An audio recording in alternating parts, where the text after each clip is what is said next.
মস্কোর ভেদেনখা নামে আন্তর্জাতিক বাণিজ্য প্রদর্শনী কেন্দ্রের এই শহরেই মূলত বাংলাদেশিরা ব্যবসা বাণিজ্য করছেন 20 থেকে 25 বছর ধরে। শীত প্রধান দেশ রাশিয়ার সংস্কৃতি ও খাবারের সাথে মানিয়ে নেওয়া বেশ কঠিন যে কোনো বাংলাদেশির।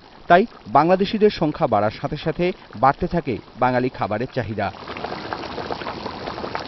এমনটাই বলছেন মস্কোর মাছে ভাতে বাঙালি হোটেল ইউনুস ফুডসের প্রধান। খাওয়া দাওয়া আছে বাংলাদেশি এবং বাংলা ফুড আছে এখানে। এখানে সবাই চিনে ইউনুস ফুড নামে। এখানে বিভিন্ন রকমের খাবার, বিয়ের অনুষ্ঠান, জন্মদিন এগুলো হয়ে থাকে।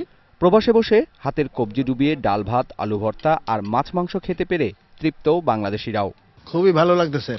এখানে ইউনুস ভাই বহুদিন ধরে ডাল ভাত, মাছ মাংস বাংলাদেশের স্টাইলে পাক করিয়া লোকদেরকে খাওয়ায়। এটা তো একটা বিরাট পাওয়া আমাদের কাছে, কারণ এখানে এদের যে খাওয়া, সে খাওয়া তো আমরা নর্মালি খেতে পারি না। আরও এখানে আশেপাশে দু একটা আরও বাঙালি হোটেল আছে, সেগুলোতে আমরা গিয়েছিলাম, কিন্তু ওখানকার খাবারের মান ইউনুস ভাইয়ের মতো না, যার কারণে আমরা সবাই এখানেই আসি খেতে। সারা বছরই বাংলাদেশি খাবারের বেশ চাহিদা থাকে। ছোট্ট এই রেস্তোরাঁয় খাওয়া যায় যেমন, তেমনি আছে হোম ডেলিভারিরও ব্যবস্থা। এখানে মূলত বাংলা ফুডটা চলে, কিন্তু বাংলা থেকে আপনার রাশিয়ানরা এই ফুডটা বেশি পছন্দ করে।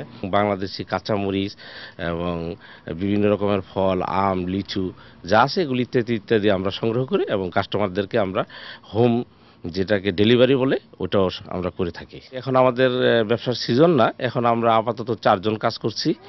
1992 সালে ইউনুস পড়ালেখা শেষে রাশিয়ান মেয়েকে বিয়ে করে স্থায়ীভাবে থেকে যান রাশিয়ায়। এক সন্তানসহ বাংলাদেশের ইউনুস আর রাশিয়ান ভালেরা দম্পতির এই সংসারের মূল আয়ও আসে ইউনুস হোটেল থেকেই। বাংলাদেশ থেকে হাজার হাজার মাইল দূরের এই দূর পরবাসেও বাংলাদেশের খাবার, ডাল ভাত আর আলু ভর্তা, কাঁচামরিচের যোগান করেছেন ইউনুস ফুডস, যা শুধু বাংলাদেশিদের মধ্যেই নয়, ক্রমান্বয়ে রাশিয়ানদের মধ্যেও ছড়িয়ে পড়ছে। Sushant Sinha, ATN news, Moscow, Russia.